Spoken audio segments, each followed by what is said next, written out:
Italy, 1947. 2 years since the war's end. Poverty plagues much of the country, fertile ground for communism, which promises a solution to economic ills and injustice.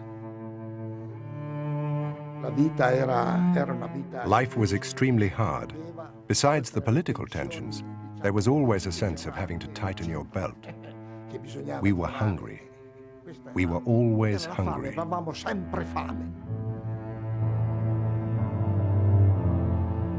As membership of the Communist Party reaches 2 million, America fears that Italy and Western Europe could fall to communism. The seeds of totalitarian regimes are nurtured by misery and war. They spread and grow in the evil soil of poverty and strife. They reach their full growth when the hope of a people for a better life has died. We must keep that hope alive. May Day in Moscow, 1947. The Red Army was the largest fighting force in the world. Stalin had established control over most of Eastern Europe.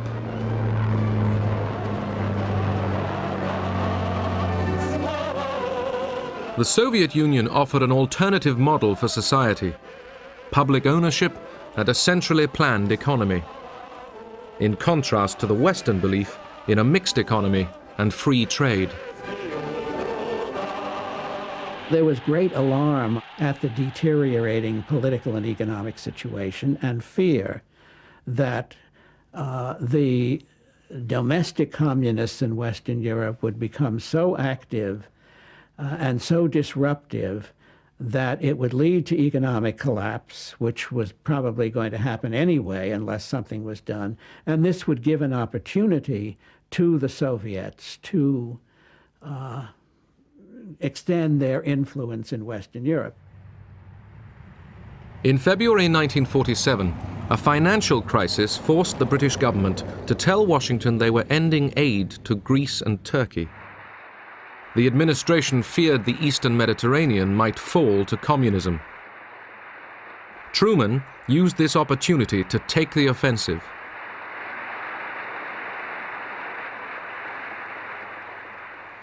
The free peoples of the world look to us for support in maintaining their freedoms. If we falter in our leadership, we may endanger the peace of the world, and we shall surely endanger the welfare of this nation. I was there in the balcony listening, and I was struck by the absolute concentrated attention of the Congress. On this occasion, everyone in the hall realized that this was a major historical event. I therefore ask the Congress to provide authority for assistance to Greece and Turkey in the amount of $400 million for the period ending June 30th, 1948. Truman pitched the struggle for the first time as between freedom and tyranny, the West and the communists. Truman had to persuade the often isolationist Congress to act. The anti-communism of the Truman Doctrine did just that.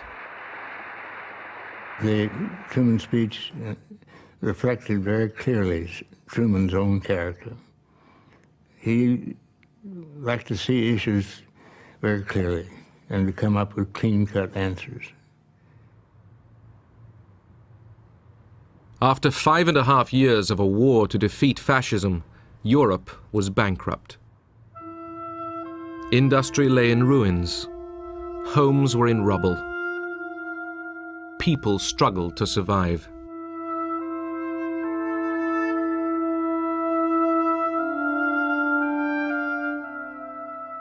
The Communist Party, which had fought fascism, attracted new recruits. The appeal of communism to young people and to students was that of a hope that it was possible to create a classless society. Many people believed that communism was going to create a better world, better than the one that existed before the war. This was the only party that you could join if you wanted to change the world. The man called on by Truman to face the communist threat was the newly appointed Secretary of State, General Marshall, the wartime military leader. He would plan the United States response. Marshall was an extraordinary man. I've never known anyone like him. He, in many respects, was a very austere, unapproachable man. He never allowed anyone to call him George Marshall, including the president. When the president asked him if he should, he said, no, General Marshall will do. He exuded leadership and character. In March, Marshall met Soviet Foreign Minister Molotov at a meeting in Moscow. Britain and France were there too. The Big Four tried to agree on the future of Germany. Despite warm Russian hospitality, weeks of meetings got nowhere. Marshall made one last effort. He had an interview with Stalin in the Kremlin, and that interview convinced Marshall that what the Soviets were doing were stalling for time in order for the situation in Western and Central Europe to become more and more adverse, so that popular unrest would become greater and greater, the communists would grow in strength, and that maybe communist regimes would come to power in Western Europe without the Red Army having to invade.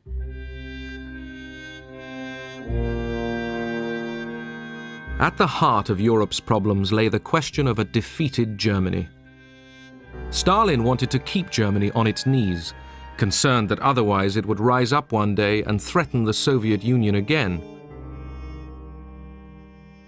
The Americans believed that Germany must get back on its feet before there could be a full European recovery. Marshall was now convinced of the need to act quickly.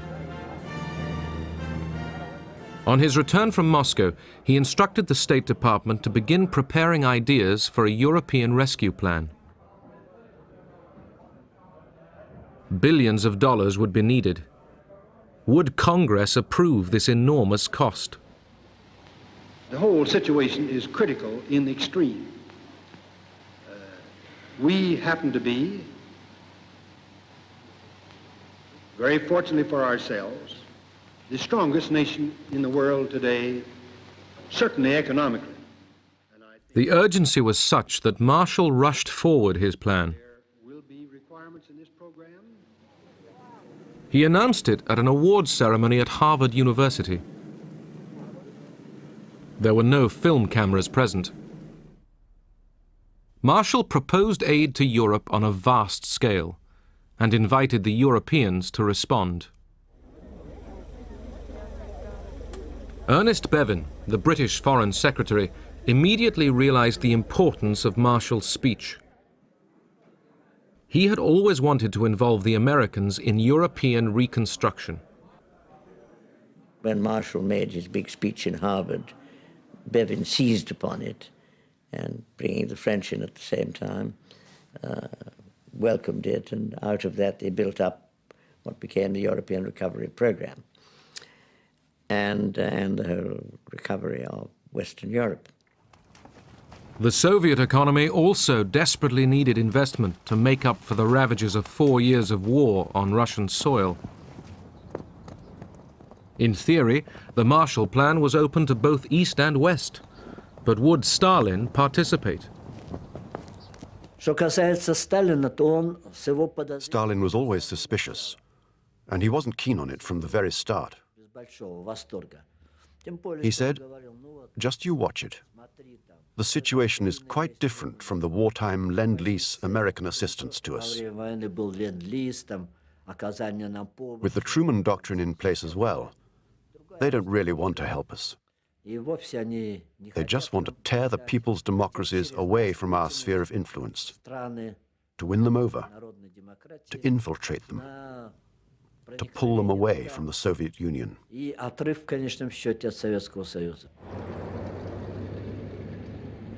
In Paris, a foreign ministers' conference opened to frame the European response to the Marshall Plan. Despite Stalin's caution, Molotov and a large Soviet delegation turned up at the conference table. Molotov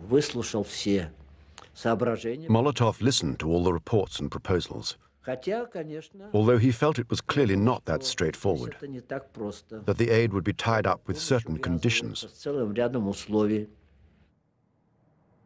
Throughout the Cold War, spies were used by both sides. At this critical point, spies in London were passing their Soviet controllers document after document. Dozens. I mean, all the diplomatic going in and out from the Foreign Office, we had access to everything. After 6 days of meetings in Paris, Soviet intelligence gave Stalin new information about the Marshall Plan. Our intelligence service knew everything. We've read all the documents which were produced by United States, by the government of the United States, which was sent to almost all European countries, including the government of the Soviet Union, but and other documents which were not sent to the Soviet Union. This information confirmed that America didn't really want us to participate in it. They just made this demonstrative gesture in order not to scare away those already dealing with them. Stalin abruptly told Molotov to pull out of the negotiations.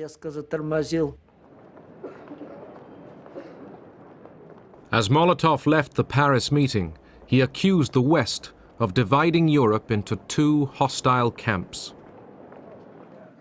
There never was any thought that the Soviets would actually join the Marshall Plan, but it was a desirable step to persuade the world that we really were being altruistic here. This was not basically an anti-communist, anti-Soviet measure, and should, by some miracle, the Soviets themselves join, or some of their satellite countries, we would have welcomed them in it. But we didn't think that was a realistic possibility. In Prague, the Czechoslovaks discussed whether to join the Marshall Plan. In the democratically elected government, a third of the ministers were communists. The reactions were absolutely positive. Even the communist ministers in the government, in the Czechoslovak government, agreed with our participation in Paris. That means to attend the conference to prepare the Marshall Plan. The decision of the Czechoslovak government was absolutely unanimous. Stalin summoned the Czech Prime Minister, Klement Gottwald, to Moscow. With him came the Foreign Minister, Jan Masaryk. They arrived on the afternoon of July 9th and waited. It was about 11 o'clock in the evening, that means before midnight. Somebody came that they should immediately go over to Kremlin. But the principal question put before them was that the Czechoslovak delegation shouldn't go over to Paris to attend to the conference on the Marshall Plan. Stalin said, if by 4 a.m. on the 11th of July you have not refused to attend, then be prepared. This will have serious consequences on our relations with you. Stalin was quite clear, quite rough, and he gave the ultimatum of 4 hours to our delegation to say their decision. Finally, the same government which accepted unanimously the presence in Paris rejected it. As far as the Marshall Plan is concerned, there was no normal discussion. There was practically only a quite clear order. You have to do it, and if you do not do it, so you are not our friends. you are betraying the Union, Soviet Union, and so on and so on. So this was quite clear. When the Czech delegation left Moscow, Gottwald read a prepared statement. He couldn't hide his discomfort. Народы станут еще крепче. Поэтому да здравствует вечная дружба и союз Советского Союза и Чехословакии, да здравствует героический советский народ и его великий вождь генералиссимус Сталин. Jan Masaryk was shattered by the experience. When he came out from the plane, he said quite clearly, I was going to Moscow as a minister of a free state, and I am returning as Stalin's slave. In September 1947, 16 European nations signed up for the Marshall Plan and requested $20 billion of aid. The Western Alliance began to take shape. The battle lines of the Cold War were being drawn. The primary purpose was compassionate, goodwill, the notion that our former allies needed to have the help of the United States. План Маршалла Советским Союзом расценивался. The policy of the Marshall Plan was seen in the Soviet Union as the Americans wanting to impose their influence over the countries to which they gave Marshall aid. The Soviet Union could not accept that, believing it to be an aggressive act on behalf of the Americans. That is why the Marshall Plan was never accepted in our country. That September 1947, Stalin revived the pre-war Communist International as the Cominform. Through it, Stalin planned to control the countries of the Eastern Bloc. He also instructed communist parties in the West to take the initiative in seizing power. In American propaganda, the Cominform was represented as a sinister, shadowy conspiracy of evil. But its economic associate, Comecon, offered Russian aid to Eastern Bloc countries, sending grain to Czechoslovakia after a bad harvest.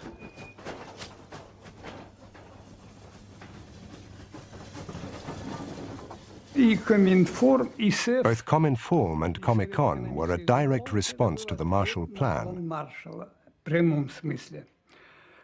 On the one hand, the Cominform would follow the political, ideological line the Soviet Union wanted to adopt in the socialist countries. On the other hand, the aim of Comecon was to provide economic assistance in order to prevent these countries from being torn from our sphere of influence. February 1948, the Communists reach for power in Czechoslovakia. Workers' militias go on the march. Non-communists are arrested. Action committees take over the police and the labor unions. President Beneš capitulates. The red flag flies in the center of Prague. In just 5 days, the Communists took over Czechoslovakia's government. Stalin's rule was imposed on the Czechs.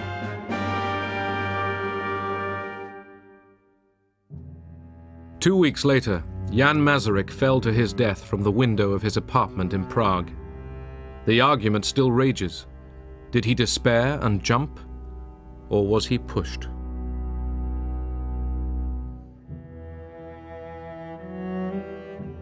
Masaryk was the son of Thomas Masaryk, the founder of the Czech state.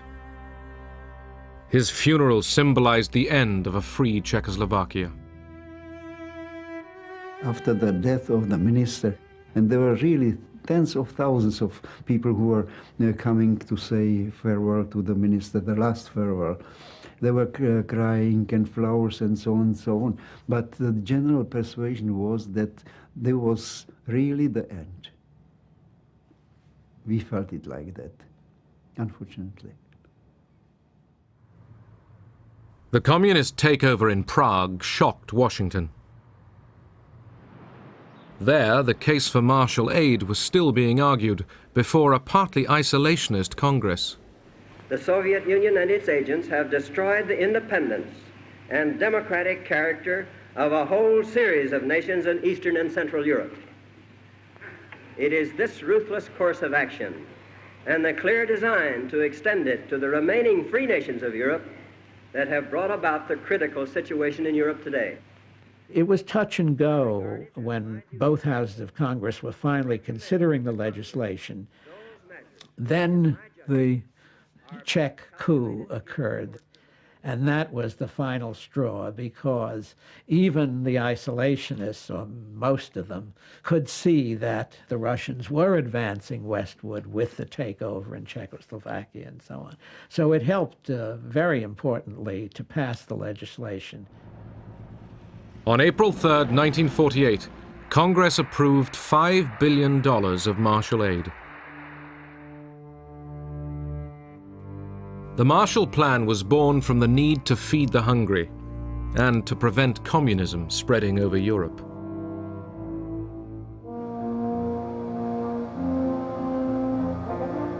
"20% of the aid were loans, 80% grants. The first shipments were foods and fertilizers. Next, machines to improve agricultural efficiency. In the 4 years of the plan, the Marshall Agency spent $13.5 billion in 16 countries. Fewer people spent more money in that agency than ever before or since in the United States government. It was an extraordinary performance. Europe's purchase of American goods and machinery redirected many Marshall aid dollars back into American industry, fueling a post-war boom. Most people I knew felt that the generosity of Americans was a self-serving one, in the sense that they thought of Europe as an outlet for their goods, as a market to export stuff. And we thought that we could see that in the types of things that they wanted us to buy with the money that they lent us. One of the countries most in need of help was Greece, devastated by the Nazi occupation and years of civil war. In the north, government troops still hunted out communist guerrillas. Greece, of course, emerged from the war in a terrible state. Probably 2,000 of the nation's villages had been razed and burnt to the ground by the reprisal raids of the Nazis. The consequence of the Civil War was to add to that terribly shredded kind of social fabric. During the 4 years of the Marshall Plan, Greece received nearly $700 million of economic assistance. Young Americans were thrust into positions of heavy responsibility. I was the youngest member of the Marshall Plan mission in Greece. I arrived there at the age of 23, and to my astonishment, a year later, at age 24, there I was in charge of the Greek import program. The range of projects which we engaged in were all over the map and all over every single sector of the economy. And one could say that America fed and fueled and clothed the Greek nation.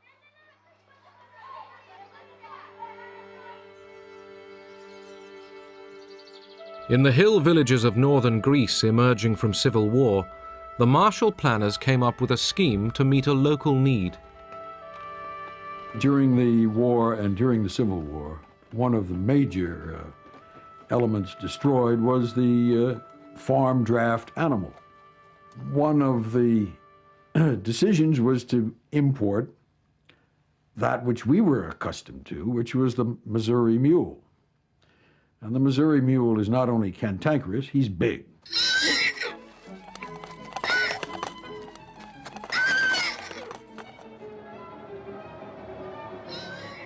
American mules arrived in Greece after a long sea voyage.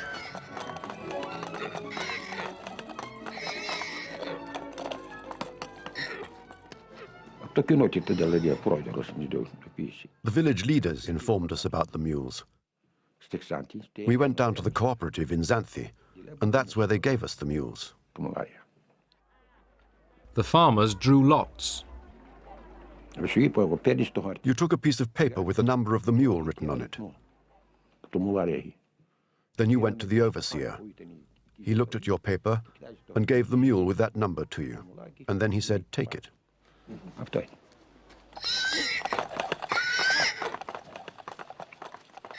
The only problem was that the American mules were very much larger than the animals local farmers were used to.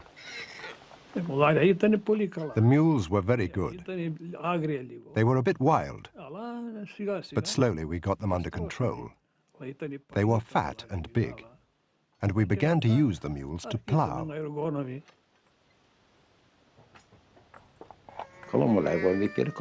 They were very good. They gave me a superb mule, and we started to plow.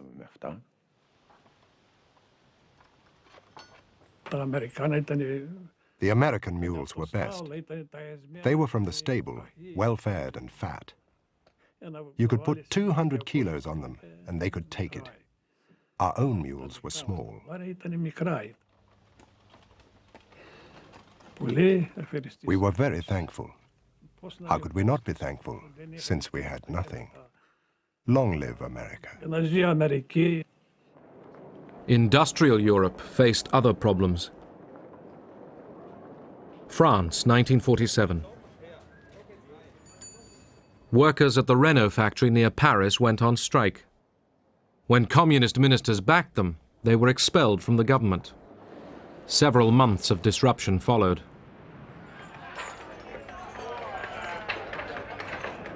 Strikes spread. In the fall, 3 million workers took to the streets.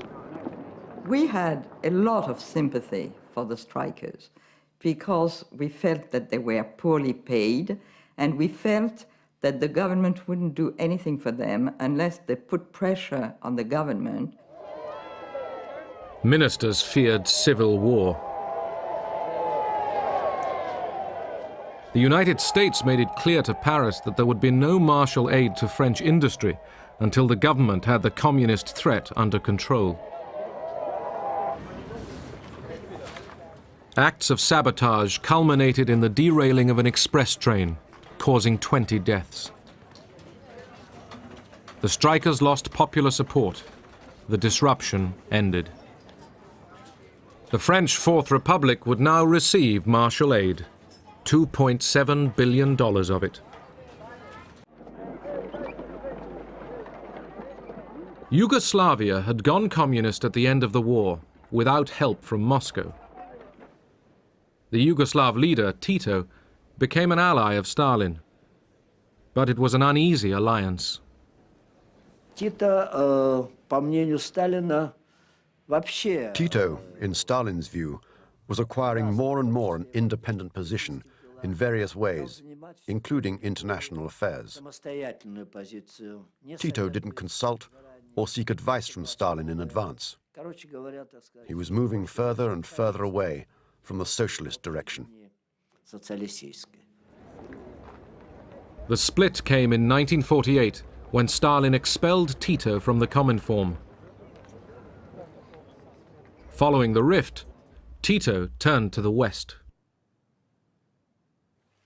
After a series of disastrous harvests, Tito requested American economic assistance. In 1950, he signed an agreement with the United States government. Yugoslavia emerged from behind the Iron Curtain. American agents distributed more than $150 million worth of aid. This was not totally an altruistic effort. The United States had enormous self-interest in the success of the Marshall Plan. Otherwise, it wouldn't have been undertaken. America had a vital stake in the recovery of Western Europe. If the United States had allowed Europe to collapse, it would have cost us much more than what we spent on the Marshall Plan. We were doing well by doing good. But as well as doing good, Washington was preparing other tactics. In Italy, by 1948, the Communist Party, led by Togliatti, dominated the left-wing Popular Front. The Christian Democrats, led by De Gasperi, ran the government. In April, the first general election since the war raised expectations of a communist victory through the ballot box. Io mi aspettavo che il Fronte Popolare, che era I expected the Popular Front, the union of all the parties of the left, to win the election. quindi che vincesse il Fronte, questa unità. This union of the left had to get together to counterbalance the Christian Democrats In questo caso and the alla forces of the Democrazia right. Cristiana e alla destra. Some Italians feared a communist victory. That election could have been a touch-and-go election between Italy saying on one side of the world or the other side of the world. First of all, I think it would have been a tragedy for Italy, but I think it would have been a tragedy for Europe. I think it would have been a tragedy for the Mediterranean, and it would have been a setback for America.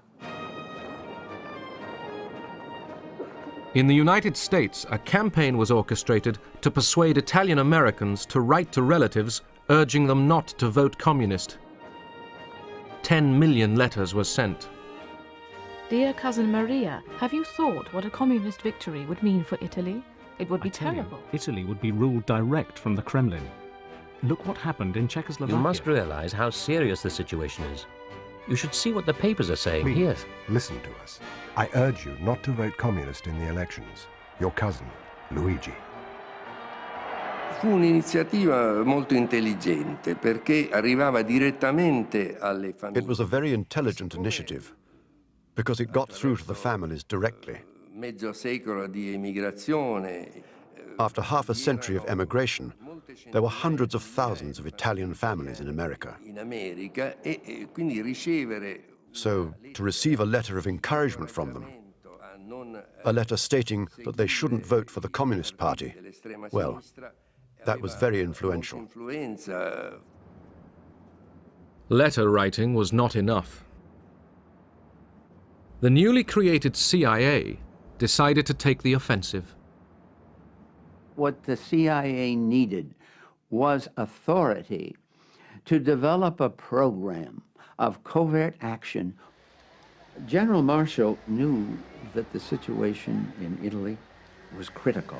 The largest communist party in the world outside of the Soviet Empire. Not having an organization and knowing that the State Department could not achieve the things that he knew had to be done, he personally said, we must explore the means of getting authority to carry out a covert action program that would challenge this tremendous communist threat. This led to a debate within the young CIA. Did it have the legal authority to carry out covert operations? CIA lawyers studied the wording of the new National Security Act. If the president of the National Security Council, the head of the National Security Council, is the President of the United States, and if he specifically directs the CIA under Hillenkotter to carry out operations to help Democratic parties, and if the Congress that was put in, if the Congress gives the money to support such a thing, then the authority is there. And that was the green light. The CIA then intervened. It began covert operations in support of anti-communists and of the Christian Democrat Party. I was in that branch of the CIA at the time that had to rush into the breach without training in covert action. And we had bags of money that we delivered to selected politicians to defray their political expenses, their campaign expenses, for posters, for pamphlets. Io direttamente non sono a conoscenza di questo. Personally, I'm not aware of that. It was spoken of, but I don't know anything about it, because I was never directly involved in party affairs. The Church, too, mounted a powerful campaign against the communists. Pope Pius XII was very concerned about the Communist Party. Not so much about their politics. He was concerned about their doctrine. And as Pope, Pius XII had to be concerned about what was happening in Italy at the time. A network of election committees was created. They worked in close parallel to the organization of the Catholic Church.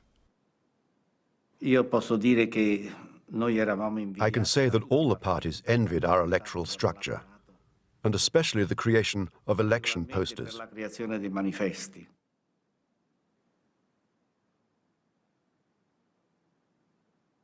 In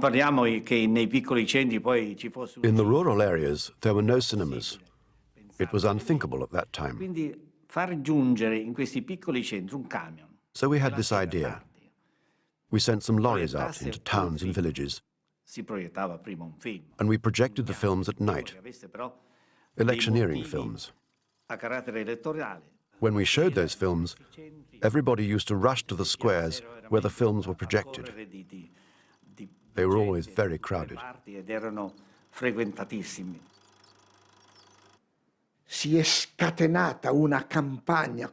They unleashed this tremendous campaign against the left, against the communists, against the socialists, and they told the most terrible lies about them. Things out of this world. The Church had a great influence over the people because 90% of them were Catholics and members of the Church. At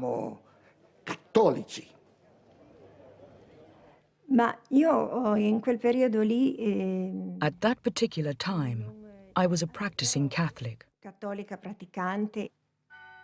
I was extremely rigorous about attending Mass. I never missed it. One Sunday I went to Mass, and the priest was preaching from the pulpit. And he said one sentence which struck me very deeply at the time.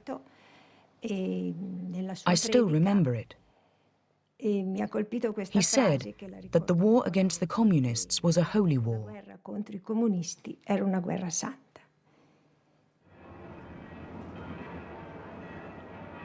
Pope Pius XII and the Catholic Church had supported the fascists throughout their decades of rule. But the Vatican totally opposed communism.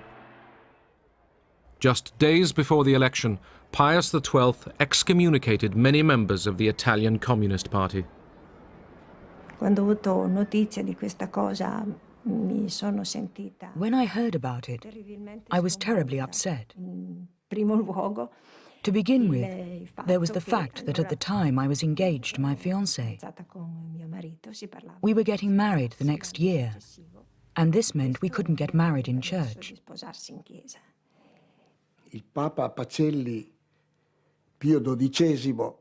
Pope Pius XII excommunicated us. Communists and the friends of communists. Not being able to marry in church meant I couldn't wear a white dress and have all the flowers, have the music playing. My uncle, who had been like a father to me when I was a child, couldn't even take me to the altar. Not to mention that as a Catholic, I very much believed that my marriage had to be blessed by the priest, who represented Christ on earth. And this was what I believed in. che rappresentava quel Cristo in terra al quale io credevo. Ma lei sa che in un discorso più dodicesimo... You know that Pius XII, in one of his speeches, said you are either for Christ or against Christ. Il Partito Comunista era contro Cristo. And the Communist Party was against Christ. They were clearly atheists. So, it was a duty of the Pope and of the Church to protect their people. So there was no other protection on the part of the Church but to organize all the Christian movements to oppose the Communist Party. On April 18th, 1948, Italy went to the polls. The Christian Democrats won a landslide victory. Italy would remain a member of the Western Alliance. The communist share of the vote was almost halved. Ho pianto moltissimo. I cried so much. Perché we'd worked so hard to win this battle. It had been such an effort. Insomma, questo confronto. I remember crying and crying and crying. La vittoria fu superiore a quello che... The victory was even greater than we had expected. It was the only time when we, on our own as Christian Democrats, had an absolute majority in Parliament. Parlamento. The CIA, too, drew its conclusions from the election victory. Well, it was very gratifying. We didn't know at that time that we had carried out the first political action, covert political action program in the history of American intelligence that would be followed by many, many, many more. Now that Italy had elected to stay in the Western Bloc, the United States released a flood of Marshall aid. In Turin, the Fiat Motor Company received giant new assembly line machines from Detroit and Pittsburgh. Fiat was re-equipped with some of the most sophisticated machinery in Europe.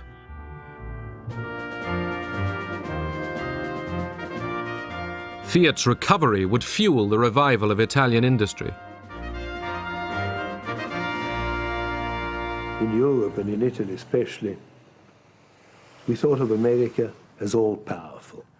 They had 50% of the world GNP, they had all the modern technology, they'd beaten the Nazi system. And I don't say that you didn't expect it, but we were pleasantly surprised to see the generosity of their foreign policy. And the generosity of their foreign policy at that moment was expressed through the Marshall Plan. The Marshall Plan also demonstrated the United States' desire to secure Europe's future. The message was, modernize your economies, and you too can be like us. The Americans were trying to impose American ideas, American organization into Europe. There was a feeling that if the European economies were to be rebuilt, if Europe was to be competitive in the world economy again, it would have to imitate American production methods, American management methods, and so on. And many European businessmen were eager to do this. In those years, I mean, the immediate post-war years, the whole of Europe was in a recession. So first of all, it helped us step out of a recession. It gave us a certain amount of speed to the economy. But that was the first step. The second real step that was it approached this European community on the whole. It brought us towards NATO, and it brought the European countries closer to each other and to the United States. The Marshall Plan set out to build a European consumer society. The United States wanted a free enterprise Western Bloc, peaceful, united, and tied to American trade and capital. The Soviet Union was forced to build its own rival bloc. The people of the socialist countries would eye the West for 40 years and wonder.